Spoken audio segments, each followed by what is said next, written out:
Good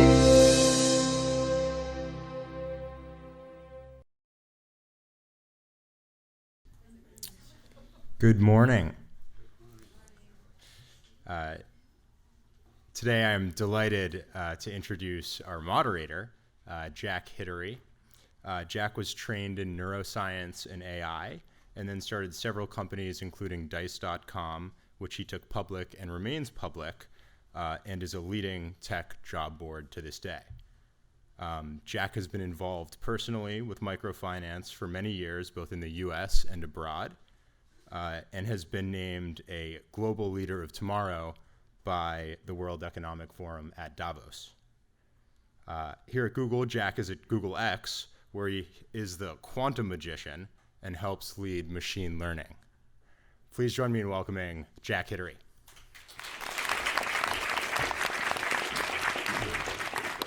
Thanks, David. Welcome today. We have a very, very special guest here at Google. We're happy and honored to host this guest. In 1976, a young professor of economics at Chittagong University in Bangladesh went to a local village, Jobra. And what he realized in interacting in that village, as he talked to the women in the village, the various people in the village, is that if he gave out small loans, he can create a series of sustainable businesses. And betting on women would be the way to go. Pro tip, don't lend to a man, lend to a woman. Number one, the stability, the connection to the community, and also all the people around her that she brings aboard in that sustainable business. Customers, vendors, employees, as she grows that business. 30 years later, the work of Grameen Bank, started in that Jobra village, was recognized by the Nobel Committee with the Nobel Prize in Peace for Professor Muhammad Yunus. Thank you, Zach. Thank you. Thank you. And so we're delighted to have the professor here today. Just in terms of our agenda, we'll be chatting together, the professor and I, for about 30 minutes. And then please start thinking of your questions. For those who ask questions, we have a book for you. And so that's a bit of an incentive to get up there. So, Professor, let's start. Professor, before we start talking about much of the work you do internationally, let's actually start right here in the US. Many people know about Grameen. Many people know the wonderful work that you've done all over the world. Many people do not know about Grameen America. We have with us here in the audience the CEO and head of Grameen America, Andrea Jung. Andrea, thank you very much for coming. And people don't know that while the model has been working very, very well overseas, it's actually working very well here. In fact, Grameen America, my understanding is already loaned out over $700 million of loans. And to thousands and thousands of borrowers right here in the United States with a 99% repayment rate. I think you're on the way to do about $1 billion of loans next year. So I think it's very exciting that the model has extended and scaled, not just in countries like Bangladesh, Uganda, and others, but also right here in the US. So maybe just first some comments about your thoughts on microfinance here in the US. Thank you, Jack, for inviting me here.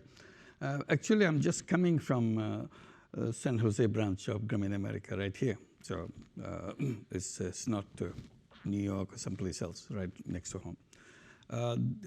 California has 4 branches of Grameen America, 2 in Los Angeles, 2 here in San Jose, and another one, Oakland. So in these 4 branches, in total we have 20 branches all over the United States, 7 branches in New York, and in total 11 cities, 20 branches. So within these 4 branches in California, there are 17,000 borrowers. It started 4 years back here. It started 8 years back in New York. So within that, we have given out, within 4 years, nearly $100 million here. Mostly women, undocumented women. We don't require any documents and so on. So no collateral, just like we do in Bangladesh. They have taken. So the pattern continues. Better to bet on women than men. Absolutely. This is 100% women. Bangladesh, 97% women. Right. Here, 100% women. So totally within the United States, with the 20 branches, as you mentioned, we'll be coming to about $1 billion loan next year. That will be our 10th year of operation since we began in one branch in Jackson Heights, New York. And we just recently opened a new branch, or about to be opened a new branch in Miami. So this is how it's expanding. And these women, totally about 100,000, nearly 100,000 borrowers right now. And we are planning how to, next 10 years. Next 10 years, if you continue, just mere doubling of the number of branches from 20 to 40, it will mean 500,000 borrowers, from 100,000 to 500,000 borrowers, and lending out in 10 years about $10 billion with the same repayment record of near 100% without any documentations and anything else. So that also shows what we started back home in Jobra village in a small way.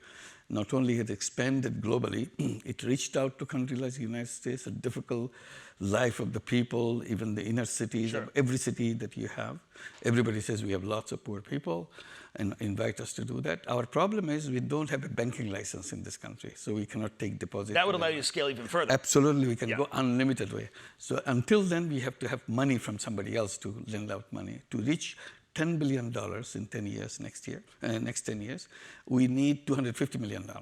So with $250 million. And the license will allow you to have that capital. Absolutely. As a base, take deposits. It's about. Right. Globally, today, we have over 300 million borrowers, mostly women, all over the world. So almost every single country has microcredit program. So let's come back- Europe let's and come back- Asia and everybody. Yeah, let's come back to Bangladesh, where it all started. People know Bangladesh is a very populous country, 165 million people. One thing you point out in your book, very interesting stat, that all those 165 million people are living in a landmass smaller than the size of Iowa. Now, we looked it up, checked out on Google, that Iowa has a population of 3.1 million people. That's right. So 165 million people living in the space of Iowa, not to mention which the danger of climate change, which Bangladesh is really at the front line of. We're going to get to that zero in terms of the climate change one in a bit. But talk to me about what you took away from your early experiences over the first 20 plus years in Bangladesh, and then how you evolved from thinking about just microfinance, which is really the early part of your career, to now social business. As we did the microfinance in a small way in Bangladesh, as it's growing, I was noticing many other problems of the people, poor people. First of all, poverty also means poor in health, because it goes together. When you're poor, you don't have enough nutrition and so on. And it creates lots of problems for children, mothers, and everybody else, old people. So I was drawn into that, how to address the healthcare issues of the time. The first one was the problem of night blindness. Children cannot see at night. Most of the families, at least one or two children, do not see at night. So I got involved with that. I tried to understand why it happens. This is such a disease. So everybody told me that it's a vitamin A deficiency. So what we did, we started a business of selling vegetable seeds after a long process of what we should do. Encourage them to grow vegetable, eat vegetable. Close to their own home, they can grow that. As Grameen Bank grew, as seed businesses grew, at one point we became the largest seed seller in the country. And the night blindness disappeared from the whole country. So we saw that even in such a simple thing, you don't need a doctor, you don't need a big infrastructure. Right. Simply getting used to that. And on the idea. seeds, actually, you then were able to create later, a few years later, another social business on top of that business, which is an insurance program for farmers. That's right. That when you buy the packet of seeds, it built in, you have insurance in that, and then actually you can get repaid out depending on how the weather turns out. So you actually built social business on top of social business. Yes, it kept continuing that. We had health insurance, more comprehensive health insurance, of any disease. We set up little clinics with full doctors in the village because people cannot go to the city. So we had the doctor, we have the paramedics, we have the clinics, everything in the village covered by the insurance program. So insurance program is a separate program done in a business way, so we cover all the costs. Within that money that we generate from the insurance coverage, we have all the facilities. We cover our cost of every single health centers that we do. So we have series of those kind of things, health centers attached to the the insurance program. Yeah. So we did the insurance, and now we have a joint venture social business with the Intel Corporation to bring a special kind of technology for women for identifying risky pregnancies. This is just, it comes in a form of a bangle. It's a beautiful design ornament, but very powerful technology to monitor your system and also give you messages week after week in the pregnancy situation, telling you at this week, this is a 6-week pregnancy, you may feel this kind of symptoms. Don't worry about it, this is normal. But if you feel this kind of symptoms, push the button, we'll get connected with you. We know from many studies that prenatal information really helps for successful birth. Yeah. Let's talk about another social business that you started, Grameen Shakti, in terms of solar power. And that gets us to one of the zeros. We do have your book here today, World of 3 Zeros. One of those zeros is about climate change, so you put that in the top 3, and all of us are very, very concerned about it. Bangladesh, your home country, is again on that front line with, I think, 80 million of people in Bangladesh literally in the potential flood zone as waters rise. But talk about Grameen Shakti, about not just giving away solar panels, but making a business out of it. Every time I see a problem, I want to address that, I create a business to do that. But a business of the kind that where we don't want to make money at all personally. Company has to recover the cost that is in operation and all the costs involved in it, and the surplus will be plowed back into the business. Investor can take back the investment money over time, nothing else from that. That's the spirit in which we created the social businesses, and we continue to do that. When we go in the villages, we see as the sun goes down, everything gets dark, because there is no electricity all over Bangladesh. Only the kerosene lamp comes up, but very feeble kind of light that you get. You feel sorry that as if you are still in the cave age. You have not all these Googles and everything, didn't change the life of Bangladeshi people. So one idea came to my mind, why don't you bring solar energy? Everybody said, no, this is difficult. You can't do it in Bangladesh. It's very expensive technology. So I started looking at it, how expensive it is, can be done. So finally I decided we'll do that. We created a company right away. We call it Grameen Energy or Grameen Shakti in Bangla, to sell solar home system. Initially, it was so difficult to convince people. They said, no, this is too expensive. We are not used to it. Maybe it's just a magic. It will disappear after a while. It's not a guaranteed thing. So then we learn how to address this issue with the people. We tell them how much, we ask them how much money you spend on kerosene every month. Then they calculate, you spend so much. And our deal is, you give me the kerosene money every month, whatever spent, I give you the electricity. And you continue to pay the same amount over the next 3 years. And then after the 3 years, you don't have to pay a penny to anybody anyway. It's all yours. You don't have to buy kerosene. You don't have to pay anybody. So then this is an attractive proposition. Then it started soaring. We started selling thousands and thousands of solar home systems. Today, we have 1.8 million solar homes in Bangladesh. In the middle of it, we became the largest off-grid energy system in the whole world, because there isn't anymore. Right. Also, though, you're empowering all those entrepreneurs who are selling the Shakti system, right? And that brings us really to the second 2 zeros, right? So we have first zero in terms of climate change, and then in terms of carbon emissions, we want to have net zero in terms of that, and then in terms of unemployment and poverty. So many of your businesses are not just delivering interesting services to people, such as solar power. We also can look at Grameen Phone, which is delivering it, but it also empowers thousands to millions of entrepreneurs who take control of that and then deliver that. And Grameen Phone is an example. So maybe talk about these next 2 zeros, zero unemployment and zero poverty. On the zero poverty, one of the things we did, the microcredit, to help people to start income generation for them, and focusing on women because they are the unused resource and people never thought that women can contribute in the income of the family. We just focused on them. What's your statistics, by the way, in terms of how many people in a community are affected when you help start one business, one microfinance business? What's been your stats on that? We don't have a stat in that research terms, but you start buying things, somebody sells more, so you start selling things, somebody start... I've seen a stat of about 50 to 1, that for every one woman that you help with a microfinance oriented entrepreneurship, about 50 people are directly affected in terms of that. So we did that, and we said the poverty is not created by the poor people. Poverty is created by the system that we built. That's the reason how they are poor, because it is imposed from outside. It is not grown from inside. So we were trying to fix that system. One of the things which came to us quickly is the financial system. How to amend the financial system, design the financial system to work for the poor people. They were explaining to us, the bankers and so on, no, it cannot be done because poor are not creditworthy. So I kept asking them, should you tell poor are credit-worthy or not, or whether poor people or the people in general tell you whether you are people-worthy or not. So you have to be people-worthy. So that's your challenge. You have to come up with that. But they didn't take it seriously. We took our job seriously to make it people-worthy system. And we created that system.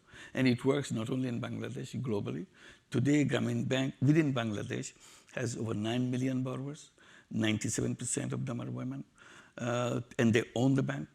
And they sit in the board, making decisions for the bank and so on. It's the largest bank in the country in terms of a clientele. And it's very well run in the sense that it's sustainable, never lost money. Surpluses come, profit is distributed. Yeah. Among Having the borrowers on the board itself is an unusual move for a Yeah. bank. Let's just put it that way. Absolutely, Yeah. So it's something that, because they own this is their bank, and they run it for their benefit. So we wanted to see this is an institution which is designed for the purpose of helping people come out of Yeah. poverty. So that's one that we try to make income generation, poverty, and so on. And one issue comes that they are all illiterate women, all these 9 million families that we have. We wanted to make sure the children from those families do not remain illiterate. So we wanted to make sure the children go to school, have education. Grameen Bank took the responsibility of ensuring children stay in school, don't drop out, and give scholarship, give education loan for higher education. But one thing came out of it, after they come up with graduation and all that, there's no job in Bangladesh. With 165 million, you're not creating those kind of jobs. And I couldn't give any solution to that. Then I took a different position. I challenged the young people. I said, why are you looking for a job? Who told you to have a job? I said, a job is a completely wrong idea. It is pushing you in the wrong direction. You should feel like you are not a job seeker. You're a job creator. Feel like a job creator, act like a job creator, feel big rather than feel small. And then you started an organization called Nobel, which, Yes. talk about that in terms of, that goes now outside of just microfinance and banking into entrepreneurship. Absolutely. And again, your message to millennials around the world, not just Bangladesh, is instead of just thinking about taking a job, think about starting a business. Obviously, here in Silicon Valley, a lot of young people do take that advice, but you really see that as a global message. Absolutely. So we tell them, look, your mother took a loan 20 years back, 35 years back, $20, $30, $50. That's how her life began with that. And she became an entrepreneur. If your illiterate mother, who never crossed the boundaries of your village, could turn into an entrepreneur with a $40 loan, what's wrong with you? With all the education and everything that you learn, you are looking for somebody to help you to getting your job. This is not fair. You should be thinking about doing better than what your mother has done. Job creation. Job creation. You have regressed. So how does the system work? How does it know? So what we did, we created a social business fund, a venture capital fund, and asked all the young people to come up with business ideas. If they don't have business ideas, we go and we tell them, go and consult your mother. She has lots of business ideas. So why don't you come up with one of them and explain to us what you want to do? Then we invest in your business as a partner, not as a lender. So we become a partner with you. It's our business and your business, and make it successful. And once it's successful, return the money that we gave you, because we are social business. You are not interested in your profit. Profit stays with you, and go on. We just put you on the orbit. You go on, be entrepreneur like your mother, and be proud. So tell us about the process. They apply for when they apply as an entrepreneur, what happens? How do you evaluate all this? A basic principle of what we apply is nobody is rejected. So anybody can apply and it will not be rejected. And nobody is abandoned, meaning that even if you fail, still will not abandon you, will take you back and start helping you to do it again. But no rejection means you come up with a basic idea, but it's not formulated in an elaborate manner that you have not thought through. So we'll help you develop it and go to the full extent and make it a complete one, and then we invest in it. So we work together rather than say, your project is right. not So it's not just the money, obviously. And what we learned here in Silicon Valley, obviously, is that, looking at Y Combinator and so many incubators, you can't just give someone a check and invest in their company. You've got to really nurture that company and help them along and help shape that company. That's what you're finding. That's right. So we do that. Only difference between the venture capital in Silicon Valley perhaps, would be that you want to profit from the ventures itself. We took the profit part out. We are not interested. It's a social business fund. It's a social business. So Yep. you do that, that's what we do. So people like, okay, if I can take the money, I can do that, and all the profit belongs to me, why not? And now, Professor, you're scaling because I think you gave a talk in India about 7 years ago, and one of the people in the audience came up to you after the talk and said, hey, I'm interested in starting a social business fund to do this exact same thing in India. And you said, well, maybe he is, maybe he is not, who knows. A few months later, you get a letter saying that he's ready with $1 million, and you gave the okay for that to happen. Now, 7 years later, they're still going. They're still doing very well. So what happened there? Who's that individual? What, it's a Shelgikar from Bombay. Yeah. It's just speaking out, and he comes out of the lecture hall. He said, I like your idea about this. I want to, can I do that? I said, of course you can do that. But I didn't take it seriously. People say that all the time, that I want to do it, but I don't know what happened. But this guy became very serious. And then he wrote me a letter. He said, I want to do that. I want to use $1 million of my own money, starting that. You said $1 million at the beginning is enough. I said, yes, I still believe that. Now he runs it. It's beautiful. Because it recycles the money and recycles the money grows. The money. We might have some people in this audience who might tell you right after this talk. So, And that encouraged another person in Bangalore, Suresh. Who also did it. He's also did it because he saw that Shelgikar is doing it. Yeah. He met him in a conference like ours and so on. He said, we can do it. And Vinata was a person we knew from before, from the microfinance. She started microfinance. She said, my family foundation can give you all the money you need. So together, Suresh and Vinata created another social business fund in Bangalore. Right. Another example of social business, a lot of us here worry about the planet, back to climate change, but also in terms of recycling. And so one of the social businesses that Yunus Social Business started is called Savco Millers, which takes plastics that will be otherwise in landfill and recycles them into a range of consumer products out there. And that's, I think, doing quite well as well. Maybe talk about... Uganda, It's in Uganda that inspired us, seeing that they're doing. So now we look at the plastic as a major issue. And we are holding a big conference on plastic, how to save ourselves from plastic, because the plastic ocean and all that's happening.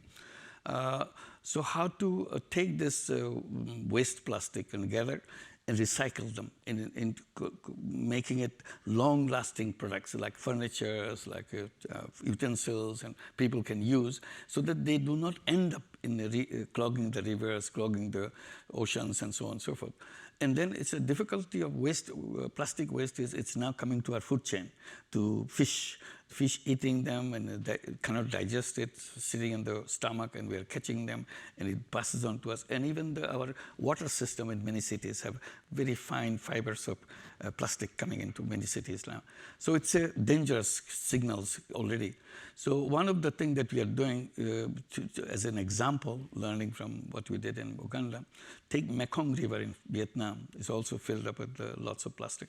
To set up social businesses alongside the bank, create up and down the river. Just down the river. So collect it and offer people, if you bring this, we pay you. So we don't have to employ lots of people. Just you bring it per ton, per kg, we buy it from you, all the waste material.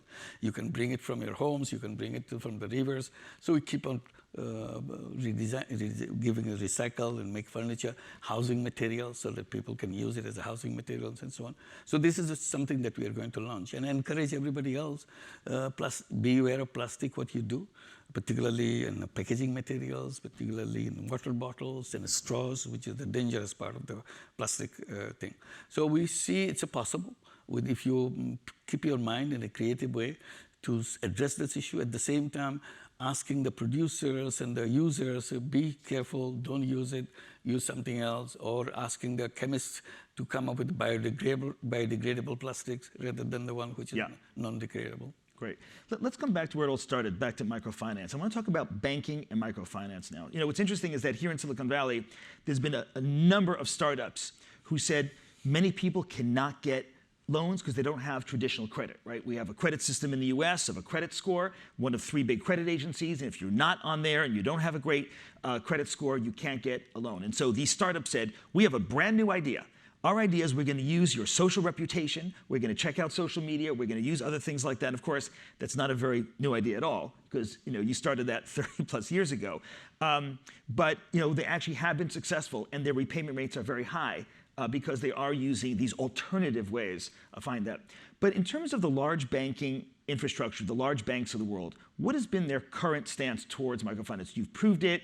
Grameen America now has proved it right here in the United States. This is not something that just works overseas, works right here at scale, $1 billion of loans going out next year. I know Deutsche Bank had a microfinance, oriented support for some time. What has been the reaction, and what would you want to see the large banks do? This is a battle which is going on for many, many years with me, challenging them. Why did you do that? Now I keep saying that, yes, it's very difficult for these banks to come to the poor people because it's designed for the rich. I said the structure and the architecture of the banking system is, it's a design on the more you have, the more you get. So it doesn't translate itself. If you have less, you don't get anything. If you have none, you get nothing. So we need a different kind of architecture to create bank for the poor. So one is a bank for the rich, another is bank for the poor. That's the architecture that we used in Bangladesh, created a different legislation for ourselves to create the bank for the poor. That bank for the poor has not been created elsewhere. We have been encouraging India for many years to create that law, but that law got clocked in the parliament with the select committee, this committee. It doesn't come out of the legislation. So we are encouraging Indian authorities to make big NGOs who became very successful, very good microfinance program, but NGO, they always depend on outside money. So I requested the Central Bank, Reserve Bank of India, to give them a temporary, limited license that they can do what they are doing, nothing more than that, but they will be allowed to take deposits. So now there are 10 licenses have been issued. So now they are very happy because they're disconnected with the international and deposits are coming in. Deposits are coming in. So that's another thing. So we need to create a different sorts of animal. I give the example of the conventional banks are like a super tanker. They go into deep sea, carry lots of weight and materials with them. I said, but the microcredit is a dinghy boat. It doesn't need a deep sea. It goes from little shallow water and so on. The architecture of a super tanker, you cannot design a dinghy boat with the architecture of a super tanker, then it will drown itself. So I said, why don't you design a new architecture? That's a new legislative formula. If you have the legislative, everybody can design, create a microcredit bank. All you need to do, this is the job objective of this bank, this is how it is done. Repeatedly it has been proven, women are paying back, men and women both are paying back. Payment is not a problem. And it's a sustainable, all the branches of Grameen America right here, which is the most expensive country in the world, they cover the cost. Yeah. They cover the operational sustainable cost. Everything is sustainable. Yeah. So then my question is then what's the trouble with you? Why can't the people get it? All you do is the flourishing of the payday lenders. And the payday lenders' interest rate starts from $500 to 1,000%, 2,000%, 5,000%. You tolerate it, but you don't do the thing that people can get rid of those payday lenders, pawn shops all over the country. So this is a kind of mismatch. We don't understand why people do in one way and then forget about the things. It's a concretely proven things. It's not just unproven kind of somebody's utopian ideas and all that. Yeah. So, Professor, let me ask you one more question, then I want to turn to the audience. So think of your questions. There's a book in the back if you ask a question. So there's a microphone there, so you want to line up and ask some questions there. Okay. But let me ask you about, when we were in New York together recently, we talked about how today of 7+ billion people on the planet, only about 3 billion, only about 40% have access to the internet. Now, the first 3 billion took about 48 years to get online, right? Since the start of the early stages of the internet till today, about 48 years, took about 3 billion people to get on right now. The next 3 billion probably will not take 48 years. We're talking about just a handful of years to double in terms of going from 3 billion to 6 billion. And of course, there are various projects here at Google and elsewhere to even get that last billion online as well. So within short order, certainly a doubling of the size of the net. Now, how do you think about that? Most of the people who are borrowing from Grameen Bank in various countries, most of the people involved, say, with solar power, with Grameen Shakti or others, do not yet have access to the net, but they're about to get it. How does that first change the nature of microfinance when you can communicate with your borrower digitally and maybe even send and receive digital money in terms of the forms of e-wallets and other kinds of transactions that way? So how does it change microfinance? And then also, how do you think about it in terms of the greater impact on that woman in terms of education for her family, for her community. So maybe just in terms of the doubling size of the internet, in terms of both the microfinance implication and scaling of microfinance, and then in terms of education and other social impact. The way I tried to explain it, I said this, the technology, internet, and the connectivity is like something like breathing. You have to make people breathe, and it's an air which is free, so that you can breathe it without saying how much bill is coming from me to do that. So that's the kind of ultimate that you have to ensure that it is something like air, you can breathe and you function together. Several things happening, and I mentioned one of them in my book about Matt Dalio. He has created a computer which has, which he thought all these Googles and Amazons and all the things that you have, information that you have on the internet, Wikipedia and so on. Only 3% of this information is used by 80% of the people. So his idea is, why don't I take this 3% and put it as a preloaded into the computer so that you don't worry about all this internet. Right, so it's local, on the local hard drive. It's just built into the computer itself. And he's been marketing it as a social business and so on. We're working together on that one. If you need to refresh that, because once you preload it, very soon in a week or so, it becomes kind of outdated. So all you have to do whenever you're visiting a connectivity point somewhere, you take it with you. It's a very small gadget. Plug it in, wait for a couple of hours, it refreshes itself, you come back, it's as good as new. So this is one way to do that. And that's a social business, I think he calls endless. It's called endless, yes. Right here, based right in. Yeah, right here. Right here. So this is one, how to address the problem of not reaching them. And now bring the basic thing that you need, which everybody needs, 3% of the totality that everybody is looking for. And you can choose which of the part that you must have. So you can add that part. There's a standard one, you can have another one. So you need all the things you have. And then another activity that I see, the telecommunication. As telecommunication expands, here comes the internet facility with the telephone itself. So in Bangladesh, telecommunication has advanced in such a way, with 165 million people, now we have 125 million telephone subscribers. So every family, poor, rich, beggars, everybody has telephone. So with the telephone, you have the internet facilities and so on. So this is another way. But it has to be ensured that it goes and for a good purpose that you use. The question is, when you have these facilities, why don't you use it for a purpose people need? And that's where come your artificial intelligence and Google X, how to make that artificial intelligence to bring healthcare for people. On the phone? On the phone. Yeah. On the phone is possible. Yeah. Or phone-like gadgets, which I don't think this gadget will remain of this shape in the next 10 years. It will be different shape probably.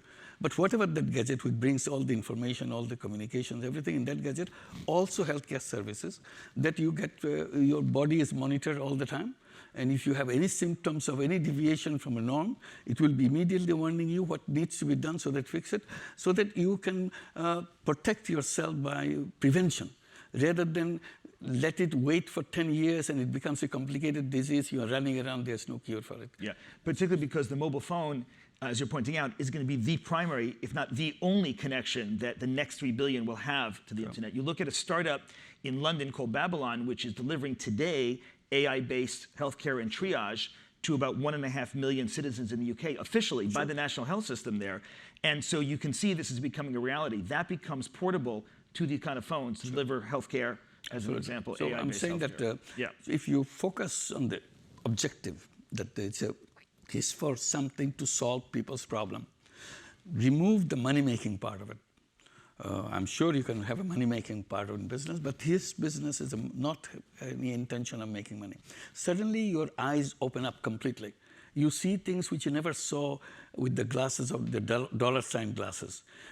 Here, you don't have to worry about the stock market and the IPOs and all the... Just focus on the goal. Just focus on the goal. Yeah. And make it happen. It's possible. That's what excites me. Technology is so powerful, there's no reason why anybody has any problem in this world, if you only remove the idea of making money out of it. And so, so you can have two kinds of businesses, money-making business, fine. At the same time, parallelly, you can have social businesses, business to solve problems. And that's the kind of thing that we are trying to encourage and pointing out in the book, that it's possible. Every young person, every tech person, everybody can do that. And all it needs creative power, thinking power. And once you do that, lots of things are already available. You can create a lot more, which were never done before. Excellent. Do you love the professor's energy? Thank you. Thank you. 4 decades in, super strong. Let's have some questions. State your name, please, for the professor, and then your question. Make sure it's a short question. We want to get quite a few in. Thank you. Thank you for coming. My name's Tony. I work here at Google. I wonder if you could talk more about the zero poverty, because it seems to me there's a lot of poverty which you're not addressing. There's lots of refugees, there's famine, there's oppression. How do you get to zero poverty with all these problems? Just bring the case of Bangladesh, because that's where we work. When the Millennium Development Goals were declared, goal number 1 is to reduce poverty by half by 2015. So we thought this is just on our alley, this is what we are supposed to do, and this is what we're doing. So we kind of expedited the whole process so that we can reach out to more people, so they see that they can start unleashing their own energy, creative power, and so on and so forth. Ultimately, when the 2015 came, we stock taking what we have done. We've done pretty good. Out of the 8 goals, we achieved 6 of those goals by 2015. 2 came close but didn't make it completely. One which made a surprising result is the number 1, reducing poverty by half. We achieved by 2013, middle of 2013, 2.5 years before the target. So we felt very excited because one of the poorest countries in the world achieving MDG goal number 1 ahead of time is an exciting news for all of us. And now we see the SDG goals, Sustainable Development Goals, with 17 goals. Number 1 goal is to reduce poverty to 0 by 2030. And we calculate how we have been reducing over past.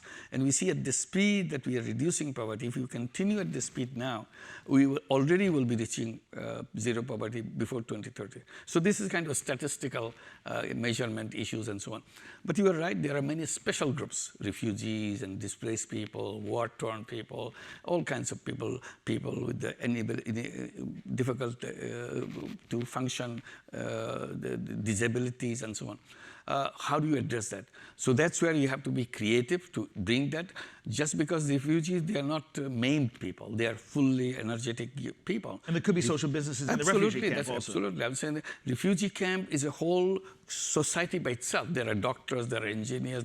They're just simply pushed out of the country. Doesn't mean that they're helpless people. They don't know what to do, where to begin. They are functioning. They are business people. They are teachers. Everybody has been pushed out. So you recreate the whole thing, society. But the problem is host country most of the time do not allow that. They don't give you a license to operate. They don't give you permission to get into the law business that you want to be in the lawyer because you are a lawyer, a very successful lawyer back home. You can't do that. So those are the things to be resolved, political things. This is nothing to do with the poverty and so on. Refugee doesn't mean he's a poor person. He's a very rich person. Today he's a refugee. So he's looking for opportunities to get things done, started. So this is a special group, but there are many groups in tribal areas, in remote places, people who are never in the mainstream life stream and so on. That's where the technology comes. Technology comes to bring information, marketing facility. You don't have to go to the city to sell things. You do it on the internet, you can sell things.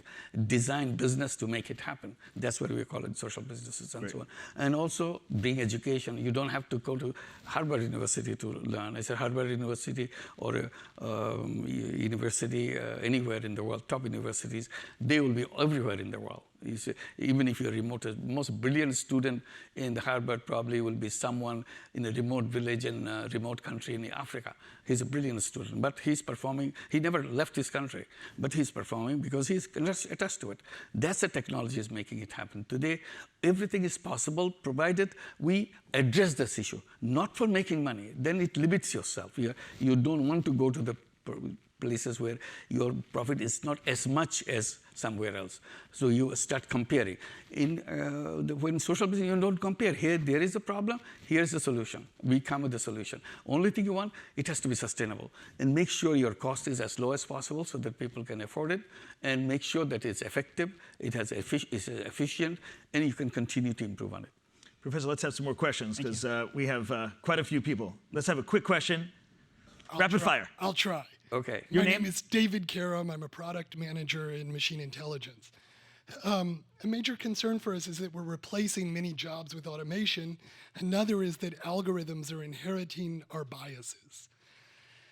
We believe these issues are correctable, but I'd just like to ask you maybe your thoughts on how. How to do the correcting? So it's really two questions here. So you squeeze in two questions. know. I see that. I see what you did. That's it. And I even That- have understand more. that. Yeah. So first, in terms of what you and I talked about in New York, in terms of machine learning and AI is now going to create automation, which may threaten quite a number of jobs. But also, a second question Dave is asking in terms of AI is created by us. And sometimes, without meaning to, we're putting our own biases into the AI. So the AI is reflecting human biases, even though it's artificial, it's reflecting our biases. So maybe these two questions on how do we address some of the joblessness that may come from AI, and how do we address some of the biases that may unintentionally seep in? Yeah. I try to explain it in the book, address that issue by saying that we are told that 40 million young people are coming to the job market every year, and it is growing as the population of the world grows. And it's a threat.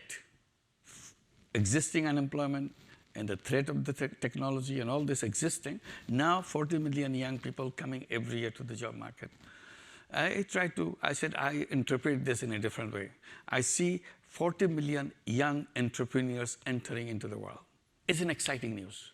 It's a question of looking at what you're looking at. So I said these young people are there to be entrepreneurs, not a job seeker. Job is a tiny little thing for the world. This doesn't fit into the destiny of a human being. You sacrifice your creative power when you take a job in most of the cases. So I said, why sacrifice yourself? Be yourself. Be an entrepreneur. That's a natural thing to human being. And I give the history of human being on this planet. I said, we are always go-getters. We are problem solvers. That's what we are. Suddenly, some theory tells you that no, only destiny you have to find a job. So every young person is running around to find a job. So this is one direction that we have. And I said, AI or all the technologies that are taking away jobs. I said, who creates this technology? There are two drivers of technology. Now I'm sitting here in Google talking about technology. There are two drivers of technology. One, money makers who want to make money by using technology. So everything is because in your head, you have to design something to make money. So greatest money that you can make, you hit the jackpot, that's the technology you'll create. This is your built-in. Another one is war makers. War makers want technology for their purposes. There is no social driver of technology. If there's a social driver of technology, they will see how to create technology so that every young person in this world will absolutely have all the knowledge and education. Let's do that, and it's a costless operation. We'll want to do that because we don't want to make money. Suddenly, our minds open up completely. We design those things because we have no intention of, again, as I said, about the stock market and all the investors and so nothing. We don't worry about them. All we worry about, have I done that? Are they doing that? Have I created the technology to take all the healthcare for everyone? Healthcare is a problem everywhere. Look at what is healthcare doing in this country. It remains in politics. And the cost goes up and everybody. It doesn't matter. It doesn't make a sense. In this day and age, people don't have healthcare as a part of its regular thing. It shouldn't worry anybody. But it does. So we can bring technology to make it happen. Education, healthcare, opportunities, being entrepreneurs. We can create a whole slew of things within technology so that anybody who wants to get into entrepreneurial activity will help them make into that. We connect everybody to make that happen. So that's the driving force missing. If we have that, then suddenly those whole new world will emerge. Professor, let's take more questions because we have so many people who want to ask questions. Your name and go ahead. Hi, my name is Prashant. So I was wondering about how social businesses will compete with money-making businesses, right? And I think you have talked about having different stock exchanges for social businesses. So can you talk more about it? How far are we from there, or how will the economic model look for that? as like a social stock exchange or something? Yeah. Let's give some short answers because we have so many people. Yeah. Yeah. And the social stock exchange, we have been talking about it. It's not been created yet. We need a minimum kind of concentration of social business so that people can start buying in things. We have crowdfunding kind of things today in social business. People want to invest in social businesses. They can do it as a crowdfunding. So social business funds are being created, but not an institution to exchange shares from each other. That we have not done. But this is an idea. Some call themselves social exchange, social stock exchange. But this is more of a charity kind of thing, not the one that we are really talking about, real shares being transferred each and every. Yeah. Great. Next question, please. Your name? Hi, I'm Sonali, and I'm from India. And my question is regarding the agricultural sector. I know that in India, agriculture sector is like the biggest employer, and I know that's true of Bangladesh as well. And the problem is that in India, I see a lot of non-profits which are trying to help farmers who are dealing with climate change or bad government policies.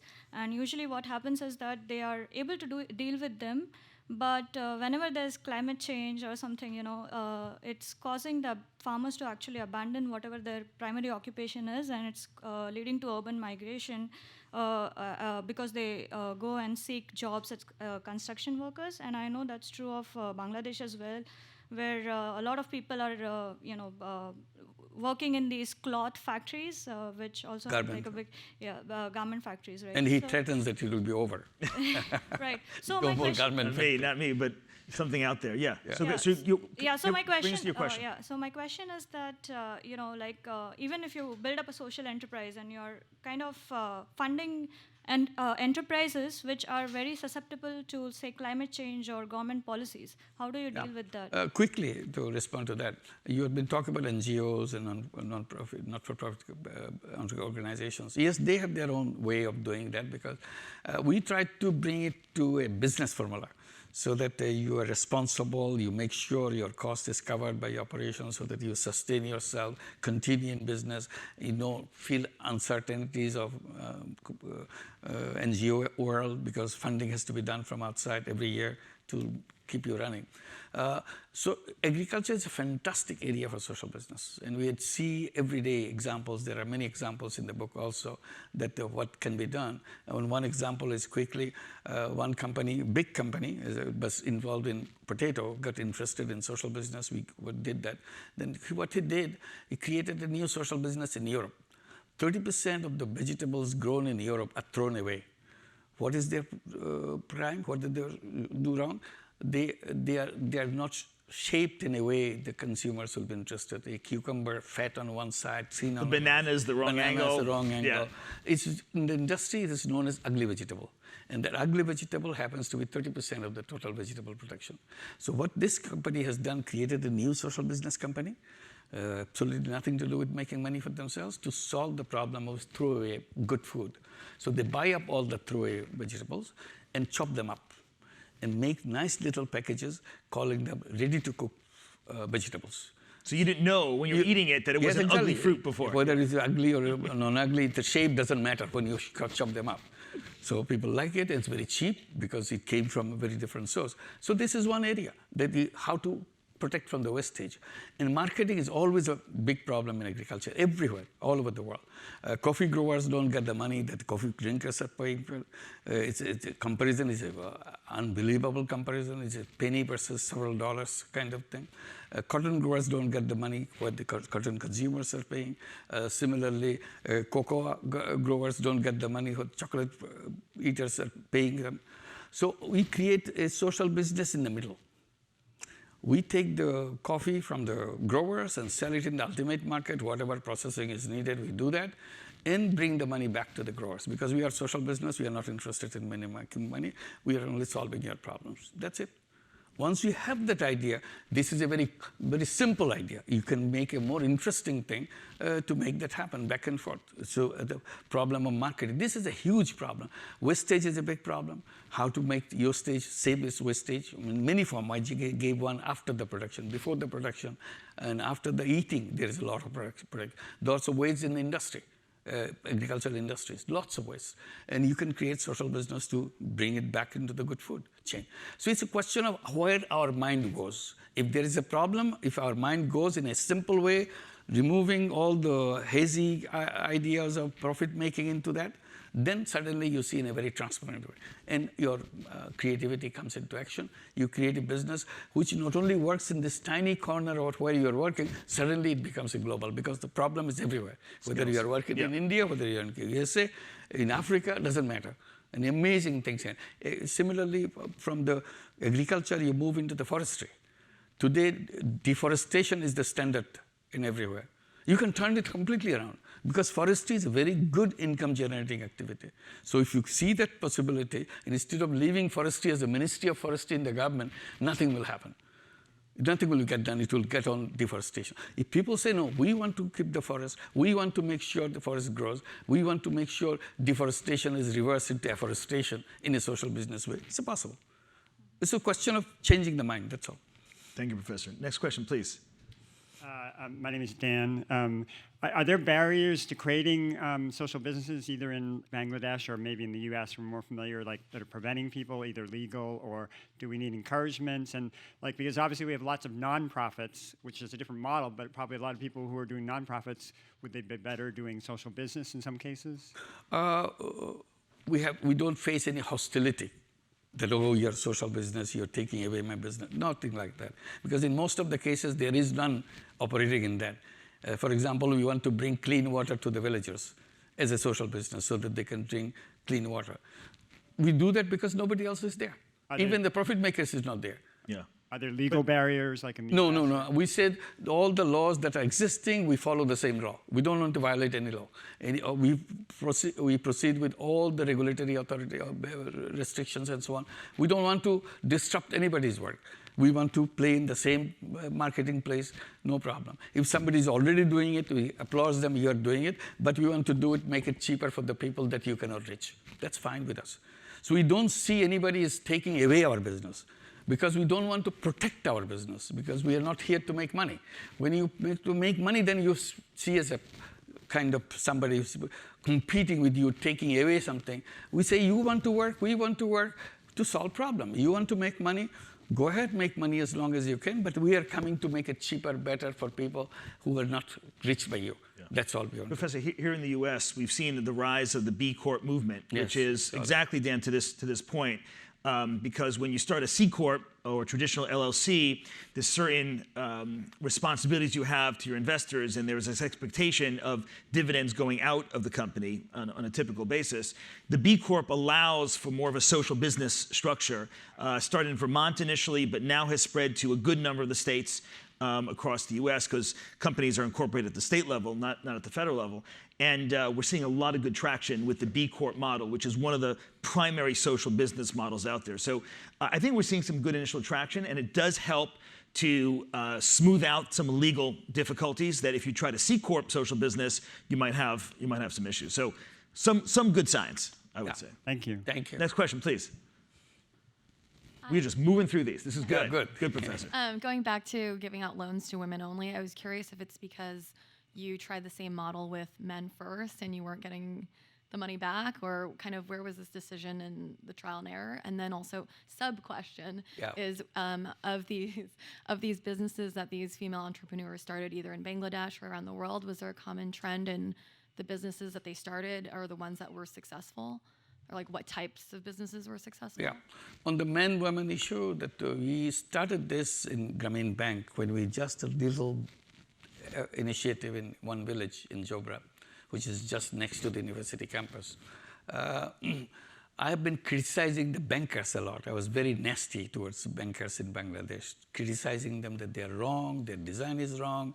They created an institution which doesn't make any sense, because banks are supposed to lend money. They do it in such a funny way. They lend money to people who already have lots of money. They don't lend money to people who don't have money. I said, they should have been the other way. That's the logic. So they laughed, like he laughed. Everybody laughed and said, That's the evil bank. Absolutely. What a silly thing to ask. That's what we do. So, and then I hit on another point. I said, you also don't lend money to women. Because in Bangladesh, at the time that I was raising this question, 99% of the borrowers of all the banks of Bangladesh are men. 1% or less are the women. So I said, you are not only against poor people, you are also against women, because your results show that. This is not me bringing it up. So they said, no, women don't come to us. I said, no, your rules are so bad. Because when a woman comes with a proposition, if she's a rich person, she's an able person, always manager will look at the business proposition and then say, have you discussed it with your husband? And then he will say, why don't you bring your husband along next Monday so that we can discuss? I said, has it ever happened in the history of banking in Bangladesh? A man brought his proposal to a manager, and manager said, have you discussed it with your wife? Why did you bring your wife with you so that we can discuss that? And I said, that's where the discrimination begins. And that's why people don't feel encouraged, women don't feel encouraged. When I began, I wanted to make sure I correct it, because I've been so vocal against it, so I shouldn't commit the same mistake. So I wanted to make sure half the borrowers in my program are women. And it was a tough job. Women said, no, don't give it to me, give it to my husband. So I don't know what to do. I keep on explaining to my students, because I'm working with the students who are together. They were very frustrated working with the women. These are girl students who are working with me to go to the women. They said, maybe we should forget about them. They said they don't know anything. I said, no, that's not the way. When you hear that they're saying they cannot do anything, they are afraid of money, they don't want to create trouble for the family, always remember this is the history which is making them say that. Because history made them so fearful of everything that happens new. So they want to cling to the old things. They don't want to expose themselves to new danger of exposing themselves. I said, we have to peel off that fear, layer by layer. It takes time. So we go back again and again, build confidence in them. It took us 6 years in doing that. Then we came to 50-50. Then we saw something new coming up. Money going to the family through women brought so much more benefit to the family than the same amount of money going to the family through men. And you can write a whole book on that. The kind of differences that you see is so visible, so obvious doing that. Every family you have that. Then we said, why are we having this restriction of 50% for women? Why don't you open it up? Then we opened it up and focused on women. It slowed down our work so much because men are just jumping around to take money. Here, women are so reluctant, so make sure that she understands everything. So we accepted that. But gradually it jumped up to 60%, 70%, and when beyond 90%, then we say, let's slow down so that we can keep some men into the picture. So we stopped in 97%. That's how we remain 97% forever. So that we don't eliminate everything. But when it came to the USA, they didn't bother about men. Just went straight to women, and that's done fantastically well. Good learnings. One last question, please. But don't worry, you guys will get books. Don't worry. Go ahead. One last question. Your name? I'm Melissa. Earlier you were mentioning how it's really exciting that 14 million people a year entering the workforce and how everyone should be an entrepreneur and go into social business. But it seems like a very small percentage of people are willing to become an entrepreneur, and even a smaller percentage are willing to go into social business. What's going to have to change to mobilize young people to get into social business? See, I always feel inspired. The previous question was what is successful in businesses, new entrepreneurs that are coming up. I feel encouraged. What I already explained to the young people in Bangladesh, if you're an illiterate mother who never had any experience of business of any type, he doesn't even watch TV, she doesn't know how business is done. If she can become an entrepreneur, not one, millions of them in Bangladesh, now probably millions of them in the US, and 300 millions of them worldwide, I don't believe people are not entrepreneurs. I believe they are entrepreneurs. Simply, our system that we built suppressed it, locked it up, said you have to have a job. So everybody's running around with the CVs, with the recommendations, telephone calls, so that I can get a little job with you so that my life is done.